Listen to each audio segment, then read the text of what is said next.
प्यारे परमेश्वर, इस अच्छे से समय के लिए आपको धन्यवाद देते हैं।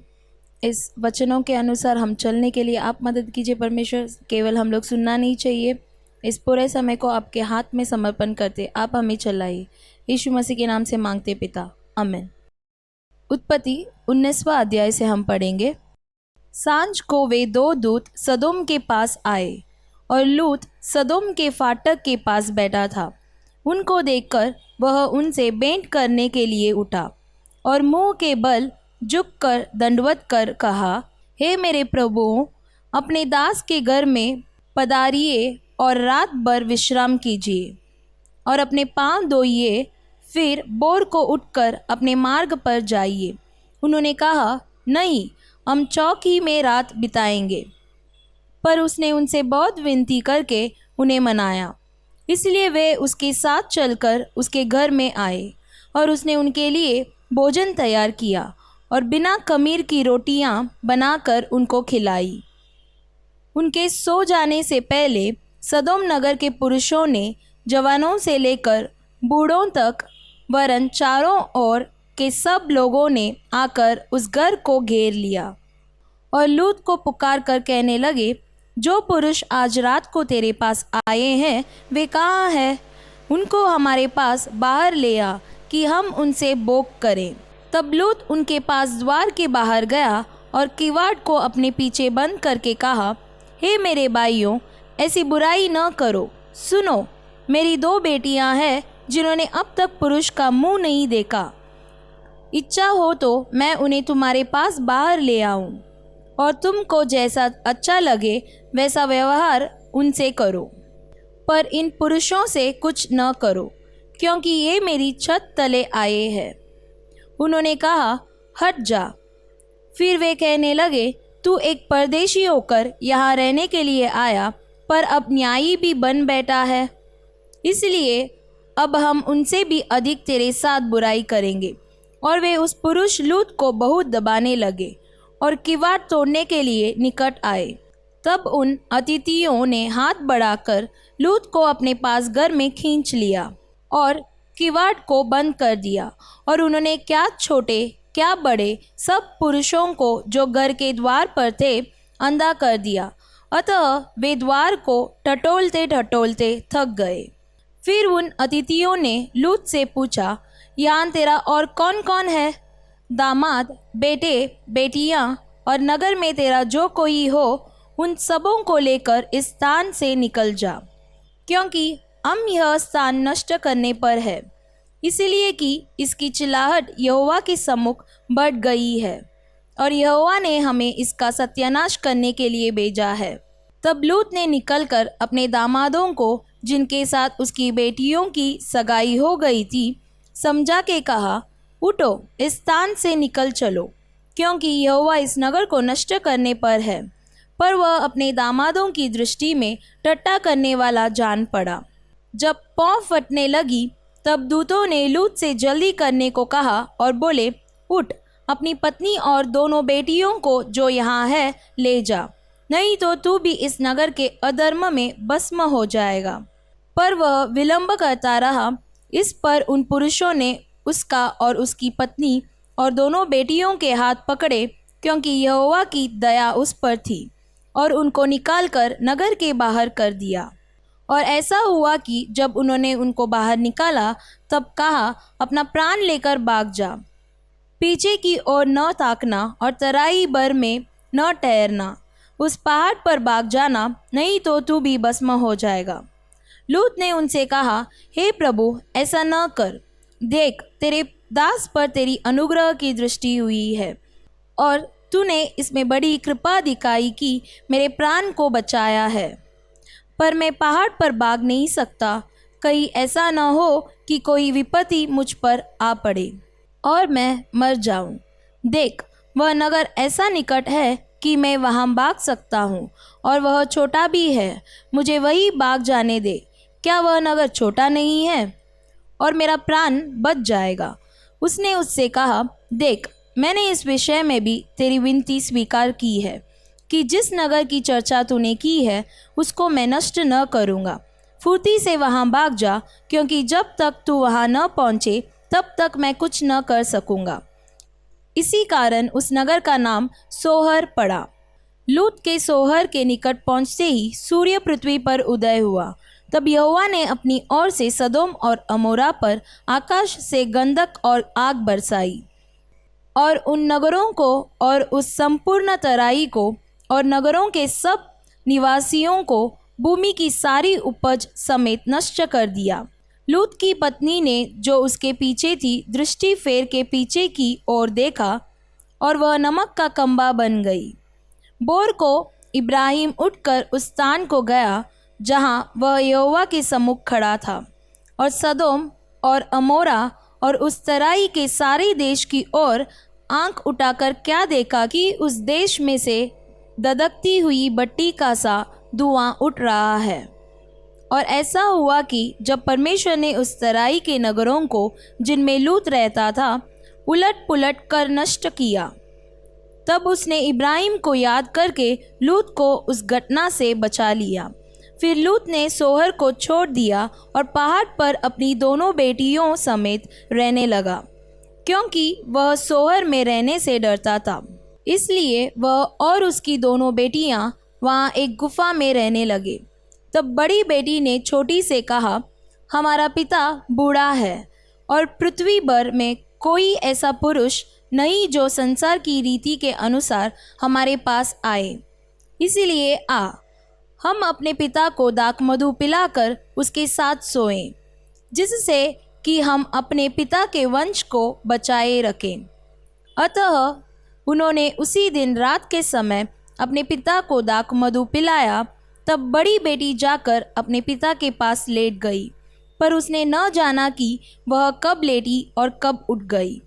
और ऐसा हुआ कि दूसरे दिन बड़ी ने छोटी से कहा, देख, कल रात को मैं अपने पिता के साथ सोई, इसलिए आज भी रात को हम उसको दाखमधु पिलाएं, तब तू जाकर उसके साथ सोना कि हम अपने पिता के द्वारा वंश उत्पन्न करें। अतः उन्होंने उस दिन भी रात के समय अपने पिता को दाखमधु पिलाया और छोटी बेटी जाकर उसके पास लेट गई, पर उसको उसके भी सोने और उठने के समय का ज्ञान न था। इस प्रकार से लूत की दोनों बेटियां अपने पिता से गर्भवती हुई। बड़ी एक पुत्र जनी और उसका नाम मोआब रखा। वह मोआब नामक जाति का जो आज तक है मूल पिता हुआ। और छोटी भी एक पुत्र जनी और उसका नाम बेनमी रखा। वह अम्मोन वंशियों का जो आज तक है मूल पिता हुआ। आमीन। मत्ती 8वां अध्याय। जब वह उस पहाड़ से उतरा तो एक बड़ी भीड़ उसके पीछे हो ली, और देखो, एक कोढ़ी ने पास आकर उसे प्रणाम किया और कहा, हे प्रभु, यदि तू चाहे तो मुझे शुद्ध कर सकता है।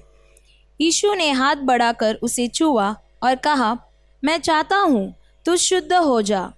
और वह तुरंत खोट से शुद्ध हो गया। यीशु ने उससे कहा, देख, किसी से न कहना, परंतु जाकर अपने आप को याजक को दिखा और जो चढ़ावा मूसा ने ठहराया है उसे चढ़ा, ताकि लोगों के लिए गवाही हो।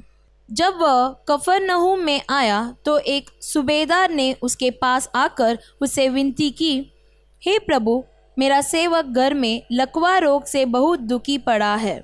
उसने उससे कहा, मैं आकर उसे चंगा करूँगा। सूबेदार ने उत्तर दिया, हे प्रभु, मैं इस योग्य नहीं कि तू मेरी छत तले आए, परंतु केवल मुख से कह दे तो मेरा सेवक चंगा हो जाएगा, क्योंकि मैं भी पराधीन मनुष्य हूँ और सिपाही मेरे अधीन है। जब मैं एक से कहता हूँ जा, तो वह जाता है, और दूसरे से आ, तो वह आता है, और जब अपने दास से कहता हूँ यह कर, तो वह करता है।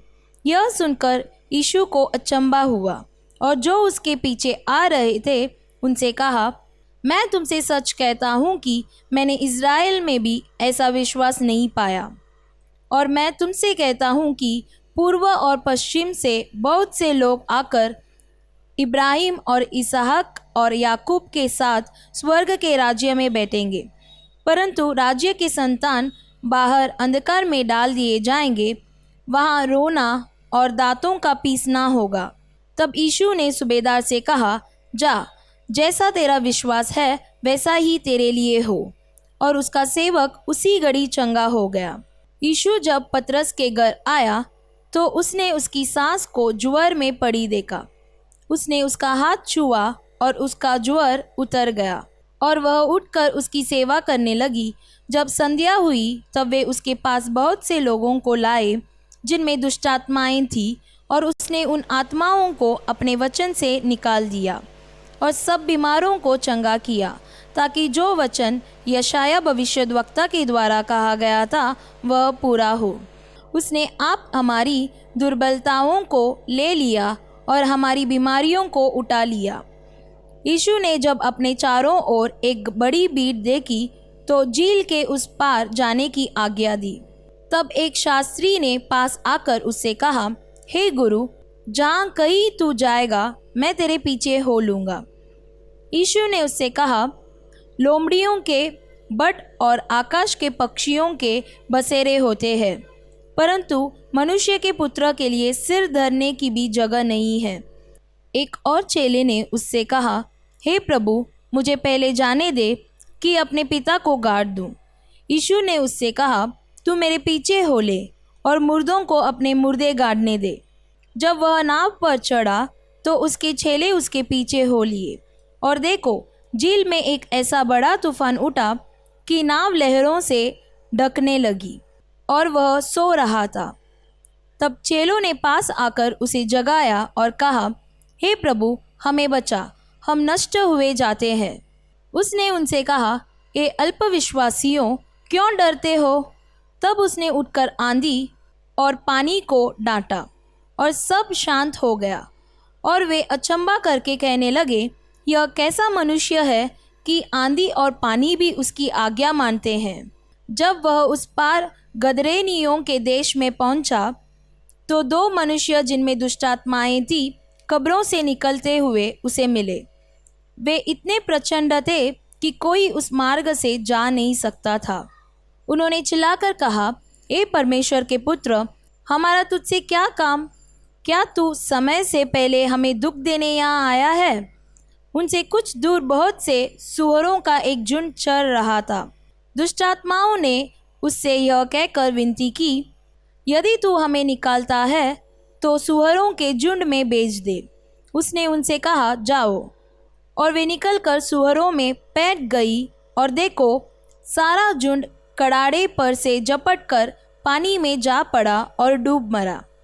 उनके चरवाहे भागे और नगर में जाकर ये सब बातें और जिनमें दुष्टात्माएं थी उनका सारा हाल कह सुनाया। तब सारे नगर के लोग यीशु से भेंट करने को निकल आए और उसे देखकर विनती की कि हमारी सीमा से बाहर चला जा। आमीन। नीति वचन 8वां अध्याय। क्या बुद्धि नहीं पुकारती है? क्या समझ ऊंचे शब्द से नहीं बोलती है? वह तो ऊंचे स्थानों पर मार्ग की एक और तिरमुहानियों में खड़ी होती है। फाटकों के पास नगर के पैटाव में और द्वारों ही में वह ऊंचे स्वर से कहती है, हे मनुष्यों, मैं तुमको पुकारती हूँ और मेरी बात सब आदमियों के लिए है। हे बोलो, चतुराई सीखो, और हे मूर्खों, अपने मन में समझ लो। सुनो, क्योंकि मैं उत्तम बातें कहूँगी, और जब मुँह खोलूँगी तब उससे सीधी बातें निकलेंगी। क्योंकि मुझसे सच्चाई की बातों का वर्णन होगा, दुष्टता की बातों से मुझको घृणा आती है। मेरे मुंह की सब बातें धर्म की होती है, उनमें से कोई टेढ़ी या उलट फेर की बात नहीं निकलती है। समझ वाले के लिए वे सब सहज, और ज्ञान प्राप्त करने वालों के लिए अति सीधी है। चांदी नहीं, मेरी शिक्षा ही को लो, और उत्तम कुंदन से बढ़कर ज्ञान को ग्रहण करो। क्योंकि बुद्धि मूंगे से भी अच्छी है, और सारी मनभावनी वस्तुओं में कोई भी उसके तुल्य नहीं है। मैं जो बुद्धि हूँ, चतुराई में वास करती हूँ, और ज्ञान और विवेक को प्राप्त करती हूँ। यहोवा का भय मानना बुराई से बैर रखना है। घमंड, अहंकार और बुरी चाल से और उलट फेर की बात से भी मैं बैर रखती हूँ। उत्तम युक्ति और खरी बुद्धि मेरी ही है। मैं तो समझ हूँ और पराक्रम भी मेरा है। मेरे ही द्वारा राजा राज्य करते हैं और अधिकारी धर्म से विचार करते हैं। मेरे ही द्वारा राजा हाकिम और रईस और पृथ्वी के सब न्यायी शासन करते हैं। जो मुझसे प्रेम रखते हैं उनसे मैं भी प्रेम रखती हूँ, और जो मुझको यत्न से तड़के उठकर खोजते हैं वे मुझे पाते हैं। धन और प्रतिष्ठा मेरे पास है, वरन ठहरने वाला धन और धर्म भी है। मेरा फल चौके सोने से वरन कुंदन से भी उत्तम है, और मेरी उपज उत्तम चांदी से अच्छी है। मैं धर्म के मार्ग में और न्याय की डगरों के बीच में चलती हूँ, जिससे मैं अपने प्रेमियों को परमार्थ का बागी करूँ और उनके भंडारों को भर दूँ। यहोवा ने मुझे काम करने के आरंभ में वरन अपने प्राचीन काल के कामों से भी पहले उत्पन्न किया। मैं सदा से वरन आदि ही से पृथ्वी की सृष्टि से पहले ही से ठहराई गई हूँ। जब न तो गहीरा सागर था और न जल के सोते थे, तब ही से मैं उत्पन्न हुई। जब पहाड़ और पहाड़ियाँ स्थिर न की गई थी, तब ही से मैं उत्पन्न हुई।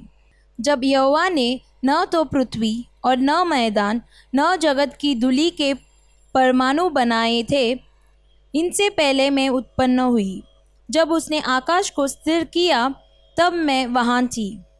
जब उसने गहरे सागर के ऊपर आकाश मंडल ठहराया, जब उसने आकाश मंडल को ऊपर से स्थिर किया और गहरे सागर के सोते फूटने लगे, जब उसने समुद्र की सीमा ठहराई कि जल उसकी आज्ञा का उल्लंघन न कर सके, और जब वह पृथ्वी की नींव की डोरी लगाता था, तब मैं कारीगर सी उसके पास थी, और प्रतिदिन मैं उसकी प्रसन्नता थी और हर समय उसके सामने आनंदित रहती थी। मैं उसकी बसाई हुई पृथ्वी से प्रसन्न थी, और मेरा सुख मनुष्यों की संगति से होता था। इसलिए अब हे मेरे पुत्रों, मेरी सुनो। क्या ही धन्य है वे जो मेरे मार्ग को पकड़े रहते हैं। शिक्षा को सुनो और बुद्धिमान हो जाओ, उसके विषय में अनसुनी न करो। क्या ही धन्य है वह मनुष्य जो मेरी सुनता, वरन मेरी डेवढ़ी पर प्रतिदिन खड़ा रहता और मेरे द्वारों के खंभों के पास दृष्टि लगाए रहता है। क्योंकि जो मुझे पाता है वह जीवन को पाता है, और यहोवा उससे प्रसन्न होता है। परंतु जो मेरा अपराध करता है वह अपने ही पर उपद्रव करता है। जितने मुझसे बैर रखते वे मृत्यु से प्रीति रखते हैं। आमीन। प्यारे परमेश्वर, आज के इस बाइबल वाचन समय को भी आपने आशीषदायक बना के दिया, इसलिए धन्यवाद देते हैं।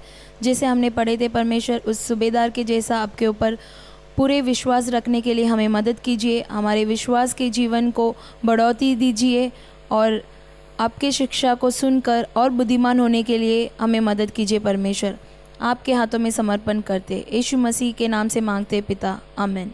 God bless you.